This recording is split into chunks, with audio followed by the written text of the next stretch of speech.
ஜெய் ஸ்ரீ மாத்ரே நமக. ஜெய் குருதத், ஜெய் குரு பரசுராம். நமஸ்காரம். நான் கரூர்லேருந்து வல்சலா பணிக்கர், பிரசன்ன ஜோதிடர். இன்றைக்கி நம்ம 2024 ஆண்டுக்குரிய சிம்ம ராசிக்கு புத்தாண்டு பலன்கள் நம்ம பார்க்க போகிறோம். இந்த 2024 வருஷம் பிறக்குது இல்லையா, அன்னைக்கு உங்களுடைய ராசி அமைப்புப்படி கிரகங்கள்லாம் எந்த சூழ்நிலையில் இருக்குது, எந்தெந்த பொசிஷனில் இருக்குது அப்படிங்கிறத சொல்ல போகிறேங்க. அதாவது சிம்ம ராசியை பொறுத்த வரைக்கும் 2ஆம் இடத்துல கேது, வருமானம் ஸ்தானம், தனம் ஸ்தானம் அப்படின்னு சொல்லக்கூடிய இடத்துல வந்து கேது இருக்காரு. 4ஆம் இடத்துல சுக்கிரன் புதன் இருக்கு. 5ஆம் இடத்துல உங்க ராசி அதிபதி சூரியனும் யோகாதிபதி செவ்வாயும் இருக்கு. 6ஆம் அதிபதி சனி 7ஆம் இடத்துல இருக்கு. 8ஆம் இடத்துல ராகுவும் 9ஆம் இடத்துல குருவும் இருக்கு. அன்னைக்கு வருஷம் பிறக்கிற அன்னைக்கு மக நட்சத்திரம், பஞ்சமி திதி, கௌளவ கரணம்ங்க. அதாவது உங்களுடைய ராசியில தான் இந்த வருஷமே பிறக்குது. பொதுவாக உங்களுக்கு திடீர் அதிர்ஷ்டம் அப்படிங்கிறது ஒன்று உண்டுங்க. ஏன்னா தனஸ்தானத்துக்கு உங்களுக்கு கேது இருக்குது, அது இல்லாமல் அஷ்டமத்தில் ராகு இருக்குது. அதாவது திடீர்னு அதிர்ஷ்டமும் உண்டு. அதே நேரத்தில் உங்களோட ஹெல்த் சம்மந்தப்பட்டது, வண்டி வாகனங்கள், இந்த மாதிரி விஷயங்களையும் கவனமாக இருக்கணும். அதாவது செவ்வாய் ராகு சேரும்போது உங்களுக்கு புதையலோ அல்லது லாட்ரி யோகமோ உண்டு. ஆனால் அதே நேரத்தில் வாகன விபத்தும் உண்டு. இது ரெண்டையுமே கரெக்டாக ஹேண்டில் பண்ணிக்கோங்க. உங்களுக்கு ஒரு ஆப்பர்ச்சுனிட்டி வருதுன்னா அதை கரெக்டாக டக்குன்னு அதை யூஸ் பண்ணிக்கணும். மெயினாக சனியோடைய பார்வை, அதாவது சனி வந்து உங்களுடைய ராசிப்படி திக் பலம் பெற்றிருக்காரு. இந்த கும்பத்துல இருந்து உங்களுக்கு 7ஆம் இடம் இல்லையா சனி, அது வந்து திக்பலம் பெற்றிருக்காரு. பொதுவாக சிம்ம ராசிக்கு தொழில் ஸ்தானம் எப்படி இருக்கு அப்படின்னா, இந்த வருஷத்துல 2024 ஏப்ரலுக்கு மேல குரு பெயர்ச்சி. இந்த வருஷத்துல 2024 குரு பெயர்ச்சி மட்டும்தான் இருக்கு. மற்றபடி சனி பயிற்சியோ ராகுகேது பயிற்சியோ இல்லை. இந்த குரு வந்து உங்களுக்கு 2024, அதாவது ஏப்ரலுக்கு அப்புறம் 2024 ஏப்ரலுக்கு அப்புறம் வந்து மேச ராசியில இருந்து ரிஷப ராசிக்கு வருது. அந்த ரிஷபம்ங்கிறது உங்களுக்கு தொழில் ஸ்தானம், அதாவது 10ஆம் இடத்தை குறிக்குதுங்க. 10ஆம் இடமான தொழில் ஸ்தானத்தை குறிக்குது. அதுக்கப்புறம் நீங்கள் புதுசாக தொழில் தொடங்குறதுக்கு உண்டான வாய்ப்புகள் இருக்கும். ஏற்கனவே தொழில் பண்ணிட்டு இருக்கவங்களுக்கு இன்னும் ரொம்ப நல்லா அருமையாக போகும். புது பார்ட்னர் கிடைக்கிறதுக்கு வாய்ப்பு இருக்குது. உங்களோட ஐடியாஸை வந்து அதாவது இம்ப்ளிமெண்ட் பண்ணுறதுக்கு உண்டான, அதாவது இது வரைக்கும் உங்களுக்கு ஃபண்டு ஜென்ரேட் ஆகாமல் இருந்திருக்கலாம். இப்போ வந்து உங்களுக்கு தொழில் அதுக்கு உண்டான ஆப்பர்ச்சுனிட்டிஸ்லாம் கிடைக்கும். கரெக்டாக யூஸ் பண்ணிக்கணும். சனியோடைய பார்வை இருக்கனால நிறைய உழைப்பை போடணும். ஒரு தடவைக்கு 2 தடவை 3 தடவை முயற்சி பண்ணிக்கிட்டே இருக்கணும். சனியோடைய பார்வை வந்து என்னென்னா தடை தாமதத்தை உண்டு பண்ணும். அதாவது தாமதத்தை உண்டு பண்ணும், தடையை உண்டு பண்ணாது. அதாவது ஒரு விஷயத்தை வந்து டக்குன்னு முடிக்காது, ஜவ்வு மாதிரி இழுத்து கொண்டு போகும். பட் ஆனால் வந்து உங்களுக்கு சக்ஸஸ் தான். அதாவது சனிங்கிறது 7ஆம் அதிபதி இல்லையா, எந்த பிரச்சனையாக இருந்தாலும் அது வந்து நிவர்த்தி ஆகும். அதே மாதிரி 7ஆம் இடம்ங்கிறது கண்டம், அதாவது கண்டச்சனி இப்போ உங்களுக்கு நடந்துட்டுருக்கு. இப்போ சனியை பொறுத்த வரைக்கும் உங்களுக்கு கண்டச்சனி இருக்குது. அதுவும் சனியும் செவ்வாயும் சேரக்கூடிய அந்த மார்ச் ஏப்ரல் அந்த டைமில் வந்து உங்களுக்கு 7ஆம் இடத்துல சனியும் செவ்வாயும் சேருது. இயற்கையாகவே உங்களுடைய ஜாதகத்தில் சனியும் செவ்வாயும் சேர்ந்துருந்தா தொழில் ரீதியாகவும் சரி, வெளியில் போயிட்டு நீங்கள் ட்ராவல் பண்ணுறீங்களே, இந்த மாதிரி விஷயங்கள்ல வீட்டில் ஏதாவது ஒரு பிரச்சனை, அந்த மாதிரி சமயங்கள்ல என்னன்னா கவனமாக இருக்கணும். பொதுவாக ஒரு பிஸ்னஸாக இருந்தாலும் சரி, வேலையாக இருந்தாலும் சரி, இந்த சனி செவ்வாயும் அதே மாதிரியே ராகுவும் செவ்வாயும் சேருங்க. அது எப்போ அப்படின்னா மேலேருந்து ஜூன் ஃபர்ஸ்ட் வீக் வரைக்கும், அந்த டைம்லையும் நீங்கள் கவனமாக இருக்கணும். இந்த வருஷத்துலேயே மார்ச் ஏப்ரல் அதுக்கப்புறம் மே ஜூன், இந்த விஷயம் இந்த பர்டிகுலர் 48 டேஸ் மட்டும் நீங்கள் கவனமாக இருந்துட்டாலே இந்த வருஷம் சூப்பர் தான். உங்களுக்கு வேலையில் இருக்கவங்களுக்கு ப்ரமோஷன், ஏன்னா 9ஆம் இடத்துல இருக்குது, அதுக்கப்புறம் 10ஆம் இடத்துக்கு குரு வராரு. அப்போது ப்ரமோஷன் கிடைக்கும், சேலரி இன்க்ரிமெண்ட், நீங்கள் எதிர்பார்த்த ஒரு ஆப்பர்ச்சுனிட்டி உங்களை தேடி வரும். உங்களுக்கு முன்னாடி சீனியர் இது மாதிரி இருந்தால் கூட 10ஆம் இடத்துக்கு குரு வரனால திடீர்னு ஒரு அதிர்ஷ்டம் வரலாம். ஸோ அது வந்து உங்களுக்கு ரொம்ப இதாக இருக்கும். அதே மாதிரி நீங்கள் வழக்கு, அதாவது உங்களோட ஜாப் சம்மந்தமாக கேஸ் அதுன்னு போட்டிருந்தீங்கன்னா அதுவும் இந்த டைமில் வந்து உங்களுக்கு சக்ஸஸ் ஆகிறதுக்கு வாய்ப்புகள் இருக்குது. ஏன்னா ராகு வந்து 8ல் இருக்கார், அதனால அதை சக்ஸஸ் பண்ணி கொடுத்துருவாருங்க. வேலை கிடைக்குமா அப்படின்னா தாராளமாக கிடைக்கும். உங்களுக்கு சனி வந்து பார்வை 7ஆம் இடத்துலேருந்து பார்த்துட்டு இருக்காரு. நீங்கள் வந்து ஒரு தடவைக்கு 2 தடவை நீங்கள் ட்ரை பண்ணுங்கள், வேலை கிடைக்கும். படித்து முடித்தோடனே வேலை கிடைக்கும். ஏன்னா 10ல் இருந்துட்டு உங்களுக்கு குரு வராருங்க. அதாவது உங்களுக்கு பாக்கியாதிபதி வந்து பார்த்திங்கன்னா 5ஆம் அதிபதி, அதாவது அதிர்ஷ்டத்தை குறிக்கக்கூடியவர் வந்து தொழில் ஸ்தானத்துக்கு வராரு. ஒரு சிலருக்கு வந்து ப்ரிப்பேர் பண்ணிட்டு இருப்பீங்களா கவர்மெண்ட் ஜாப்க்கு, அதுக்கே கிடைக்கிறதுக்கு உண்டான வாய்ப்பு இருக்குது. ஏன்னா உங்களுடைய ராசியை பொறுத்த வரைக்கும் 10ல் வந்து குரு வராரு, 7ஆம் இடத்து சனி பார்த்துக்கிட்டு இருக்கு. 7ஆம் இடத்துல இருந்து உங்களோட ராசியை பார்த்துக்கிட்டு இருக்காரு. அப்போ வந்து என்னென்னா திடீர்னு உங்களுக்கு கவர்மெண்ட் ஜாப்போ இல்லை நீங்கள் விரும்பிட்டு இருக்கக்கூடிய துறைக்கோ போகிறதுக்குண்டான அமைப்புகள் இருக்குது. ஒரு சிலர் வந்து என்னென்னா வெளியூர், வெளி மாநிலம், வெளிநாடு போகக்கூடிய அமைப்புகளும் உண்டு. ஏன்னா 2ல் கேது, அஷ்டமத்தில் ராகு வந்திருக்கு. யாருக்காவது ராகு திசையோ அல்லது புத்தியோ ஓடிட்டு இருந்துச்சுன்னா திடீர்னு ஃபாரின் போகிறதுக்கு உண்டான ஆப்பர்ச்சுனிட்டி இருக்கும். ஒரு சிலருக்கு படிப்பு விஷயமாகவும் போகலாம், இல்லை அப்படின்னா ஜாப் ரிலேட்டடாகவும் போகிறதுக்கு உண்டான வாய்ப்புகள் இருக்குங்க. வீடு கட்ட முடியுமா அப்படின்னா, அதாவது ஜூனுக்கு அப்புறம், அதாவது 4ஆம் இடத்த குரு எப்போ பார்க்குறாரு அப்படின்னா ஏப்ரலுக்கு அப்புறமேலு. ஆனால் உங்களுக்கு ஜூனுக்கு அப்புறம் தான் பூரணமான குருபலன் உண்டு. ஸோ அதனால் சனியோடைய பார்வையும் அங்கே இருக்குது, குருவோடைய பார்வையும் இருக்குது. ஒரு சிலருக்கு என்னென்னா சனி வந்து என்னென்னா 6ஆம் அதிபதி. ஒரு சிலருக்கு வீடு கட்டுறதுக்கு லோனுக்கு அப்ளை பண்ணியிருப்பீங்க, அது கிடைக்காம இருக்கும். ஆஃப்டர் ஜூனுக்கு அப்புறம் அது கிடைக்கிறதுக்கு உண்டான ஆப்பர்ச்சுனிட்டிஸ் இருக்குது, அது கிடைக்கும். நீங்கள் அதை ட்ரை பண்ணணும். 6ஆம் அதிபதியும் பார்க்குறாரு, உங்களுக்கு 5ஆம் அதிபதியும் 4ஆம் இடத்தை பார்க்குறாரு. அப்போ வீடு கட்டணும்னு பல பேர் வந்து அது ஒரு கனவாகவே அவங்களுக்கு இருக்கும். இந்த கனவு வந்து 2024 நினைவாக போகுது. கொஞ்சம் முயற்சி பண்ணினீங்க அப்படின்னா வீடு கட்டுறதுக்கு உண்டான அமைப்பு உங்களுக்கு இருக்குங்க. பெண்களை பொறுத்த வரைக்கும் ரொம்ப கவனமாக இருக்கணும். 2ல் கேது வந்திருக்கு, அஷ்டமத்தில் ராகு இருக்குது. இது என்ன அப்படின்னா கணவன் மனைவி இடையே, அதாவது கணவனை குறிக்கக்கூடியது, அதாவது உங்களோட லைஃப் பார்ட்னரை குறிக்கக்கூடிய இடத்துல சனி இருக்காருங்க. அப்போ நீங்கள் என்ன செய்யணும் அப்படின்னா வீட்டில் கணவனாக இருந்தாலும் சரி மனைவியாக இருந்தாலும் சரி ஒருத்தரை ஒருத்தர் அட்ஜஸ்ட் பண்ணி போகிறது ரொம்ப ரொம்ப முக்கியமான ஒரு விஷயம்.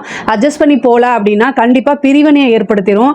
பிரிவினையை ஏற்படுத்துறது மட்டும் இல்லைங்க, இந்த அஷ்டமத்தில் இருக்கக்கூடிய ராகு வேறொரு புது நபர் மூலியமா பிரச்சனைகளை ஏற்படுத்திடுவார். அதுதான் ரொம்ப பாதுகாப்பாக இருக்கணும். நீங்கள் வந்து பெண்களாக இருந்தால் ஒரு வேலைக்கு போகிற இடமா இருந்தாலும் சரி, ஒரு பிஸ்னஸ் பண்ணுற இடமா இருந்தாலும் சரி, இல்லை நீங்கள் சோஷியல் மீடியா ஒர்க்கராக இருந்தாலும் உங்களுக்கு தேவையில்லாத நபர்கள் வந்து அதாவது பேசினா அப்படின்னா நீங்கள் அவாய்ட் பண்ணுறது நல்லது. இந்த காலத்தில் குடும்பத்தோட சப்போர்ட் வந்து உங்களுக்கு ஓரளவு தான் கிடைக்கும், ஒரு ஸ்டேஜுக்கு மேலே அது கிடைக்காம இருக்கும். ஸோ அதனால் இந்த டைமில் நீங்கள் பொறுமையாக இருக்கணும். பொதுவாக நான் சொன்னேன்ல இந்த 48 டேஸில் அந்த டைமில் ரொம்ப, அதாவது சனி செவ்வாய் செவ்வாய் ராகு இந்த காம்பினேஷன் வந்து வரப்போகுதுங்க. அதாவது மார்ச்லேருந்து ஜூன் வரைக்கும் நீங்கள் கொஞ்சம் கவனமாக இருந்துட்டாலே போதுமானதுங்க. அதே மாதிரி படிக்கக்கூடிய பெண் குழந்தைகளும் வந்து அவங்க பெண் குழந்தைகளாக இருந்தால் அவங்க டியூஷன் போகிற இடத்துல எப்படி இருக்காங்க, இப்போ ஸ்கூலில் வந்து எப்படி இருக்காங்க, அவங்களுடைய அதாவது ஃப்ரெண்ட்ஸோட ரிலேஷன்ஷிப், அவங்க டீச்சருக்கும் அவங்களுக்கு இருக்கக்கூடிய ரிலேஷன்ஷிப்லலாம் நீங்கள் ரொம்ப கவனமாக இருக்கணும். படிக்கிறாங்களா, ஏன்னா இந்த காலத்தில் மொபைலில் தான் வந்து ஹோம்ஒர்க்கே வருது. அப்போது அவங்க படிக்கிறாங்களா என்ன அப்படிங்கிறது, இல்லை வேறு ஏதாவது ஆப்ஸ் பார்த்துட்டு இருக்காங்களா அப்படிங்கிறது பேரண்ட்ஸ் என்னென்னா எப்போவுமே வாட்ச் பண்ணிக்கிட்டே இருக்கணும். இப்போ சிம்மராசியை பொறுத்த வரைக்கும் சனியோடைய பார்வை இருக்குது. அப்போ கவன சிதறல்கள், அதுக்கப்புறம் சோம்பேறித்தனம், நாளைக்கு செஞ்சுக்கலாம் அப்படின்னு சோம்பேறித்தனம், அலட்சிய போக்கை ஏற்படுத்தும். அது வந்து படிப்புக்கு பெரும் தடையா இருக்குங்க. அது வந்து ஸ்கூல் படிக்கிறவங்களா இருந்தாலும் சரி, காலேஜ் படிக்கிறவங்களா இருந்தாலும் சரி, சிம்ம ராசியை பொறுத்த வரைக்கும் படிக்கக்கூடிய குழந்தைங்க, அது ஸ்கூலு காலேஜ் எதுவாக இருந்தாலும் சரி, படிப்பு ஸ்தானத்தை சனி பார்க்கும்போது 7ஆம் இடம்ங்கிறது காலேஜ் உயர்கல்வி எல்லாத்தையும் குறிக்கக்கூடியது. அதுலலாம் வந்து என்னென்னா சோம்பேறித்தனத்தை உண்டு பண்ணிடும். அதே மாதிரி சனியோடைய பார்வை 9ஆம் இடத்துக்கு. அப்போது என்னென்னா உங்களுக்கு அலட்சியம் ஏற்படுத்துகிறோம். நீங்கள் நல்ல மார்க் எடுத்துகிட்டு இருந்தீங்க, இந்த பொண்ணுக்கு என்னாச்சுன்னு தெரியலன்னு உங்களுடைய டீச்சரே வந்து என்ன சொல்லுவாங்க, குறை சொல்ல ஆரம்பிச்சிருவாங்க. உங்களுடைய புகழ் வந்து மங்கிறதுக்கு உண்டான வாய்ப்புகள் இருக்குது. ஸோ 9ஆம் இடத்தை சனி பார்க்கும்போது புகழ் உங்களுக்கு உண்டான வாய்ப்புகள் எல்லாமே என்னது தடைபட்டு போயிடும். அது தேவையில்லாமல். அதனால் நீங்கள் என்ன செய்யணும் அப்படின்னா சுறுசுறுப்பாக ஆக்டிவாக இருக்கணும். சனி வந்து சோம்பேறித்தனமாக இருக்கிறாங்களே அவங்கள தான் அதிகமாக பிடிச்சி வச்சு செய்வார். சுறுசுறுப்பாக இருந்துட்டீங்க அப்படின்னா கண்டிப்பாக அவர் எல்லாத்துலேயுமே ஸ்லோவாக இருப்பார். அப்போ ஸ்லோவாக எங்கெல்லாம் இருக்கோ, யார் அப்படி இருக்காங்களோ அவங்கள தான் அவர் என்ன செய்வார், ரொம்ப என்னது ரொம்ப பிடிச்சி செய்வாருங்க. ஆனால் ஸ்பீடாக இருந்தீங்க அப்படின்னா நீங்கள் எப்போவுமே கடகடகன்னு, பொதுவாக சிம்மராசி வந்து என்னென்னா ரொம்ப ஸ்லோவாக இருக்க மாட்டாங்க, ஃபாஸ்ட்டாக இருப்பாங்க. ஸோ ஏன்னா சூரியன் இல்லையா உங்களுடைய ராசி அதிபதி, சூரியன் என்ன செய்கிறாரு, காலையில் 6 மணிக்கு டான் வந்துடுறாரு. அதே மாதிரி 6 மணிக்கு கஷ்டமாக டியூட்டி அவர் கரெக்டாக செய்வார். அது மாதிரி உங்களோட என்னென்னா ஒரு இடத்துல நிற்க மாட்டீங்க, ஓடிட்டே இருப்பீங்க. அதே மாதிரியே இந்த வருஷம் பண்ணிட்டீங்க அப்படின்னா உங்களுக்கு சனியோடைய தொந்தரவு, சனியோடைய பாதிப்பு எப்போவுமே இருக்காது.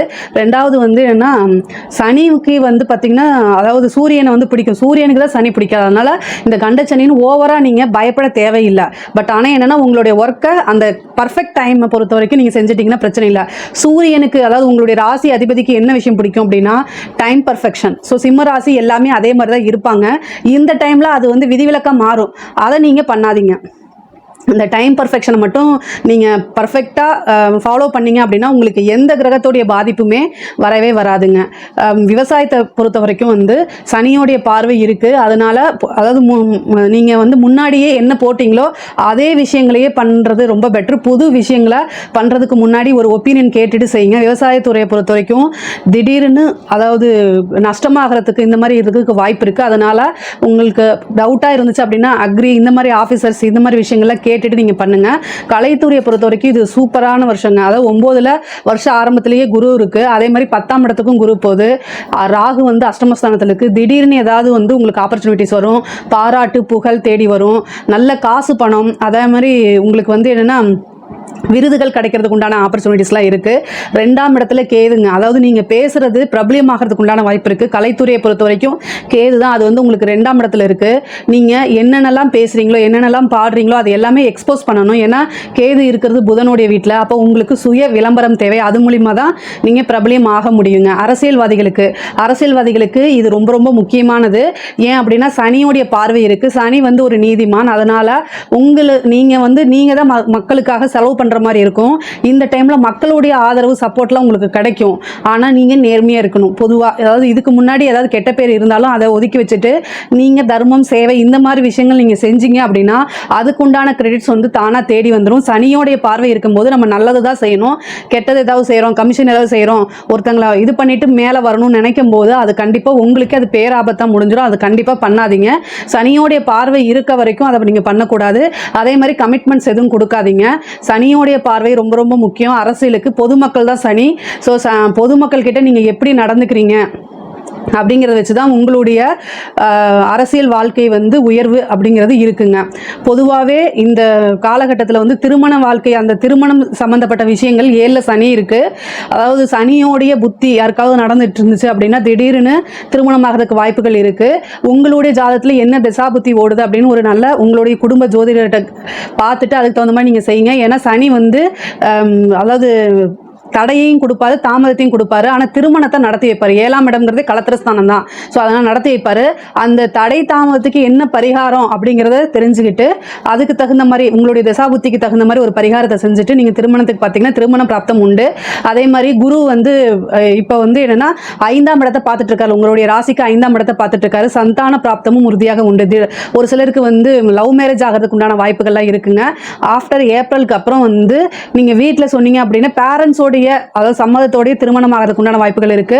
பெண்கள் அதாவது படிக்கக்கூடிய பெண்கள் வந்து என்னன்னா காலேஜ் படிச்சுட்டு இருக்காங்களா அவங்க வந்து என்னன்னா நீங்க பழகக்கூடிய அதாவது ஆண் நண்பராக இருந்தாலும் சரி பெண் நண்பராக இருந்தாலும் சரி அதுல ரொம்ப ரொம்ப கவனம் தேவை. ஏன்னா 2ஆம் இடத்துல கேது இருக்கு. நீங்க ஏதாவது ஒரு விஷயம் சொல்றீங்க அப்படின்னா அதை வந்து என்ன ரெக்கார்ட் பண்ணி உங்களை பிளாக்மெயில் பண்றது இந்த மாதிரி விஷயங்கள்லாம் நடக்கும். ஸோ அதில் கவனமாக இருக்கணும். 2024 பொறுத்த வரைக்கும் இந்த சனி செவ்வாய் ராகு செவ்வாய் இந்த டைம் 48 டேஸ் சொன்ன பார்த்தீங்களா, அந்த டைமில் மட்டும் கவனமாக இருங்க. ஏன்னா விபத்து கண்டங்கள் இருக்குது. அதனால் பார்த்து இருந்துக்கங்க. ஹெல்த் இஷ்யூ சம்மந்தப்பட்ட விஷயங்கள்லாம் வந்துச்சுன்னா ஆரம்பத்திலே போய் டாக்டர்கிட்ட போய் ட்ரீட்மெண்ட் எடுக்கிறது நல்லது. இல்லைன்னா அது பெரிய லட்சக்கணக்கில் செலவை ஏற்படுத்தி விட்டுரும். வீடு கட்டக்கூடிய யோகம் இருக்குது. புதுசாக தொழில் பண்ணக்கூடிய யோகமெல்லாம் இருக்குது. ஓவராலாக இந்த 2024 வந்து சிம்ம ராசியை பொறுத்த வரைக்கும் ரொம்ப அருமையாக தான் இருக்குது. அதை எப்படி நீங்கள் ஹேண்டில் பண்ணுறீங்கிறது உங்களோட கையில் தான் இருக்குது. நம்மளோட சேனலை லைக் பண்ணுங்கள், ஷேர் பண்ணுங்கள், சப்ஸ்கிரைப் பண்ணுங்க. இந்த 2024ஆம் ஆண்டு உங்களுக்கு எல்லாமே நீங்க செய்யக்கூடிய அனைத்து முயற்சிகளும் சக்சஸ் ஆகிறதுக்கு உங்களோட சேர்ந்து இறைவனை நானும் பிரார்த்தனை பண்ணிக்கிறேன். நன்றி, வணக்கம்.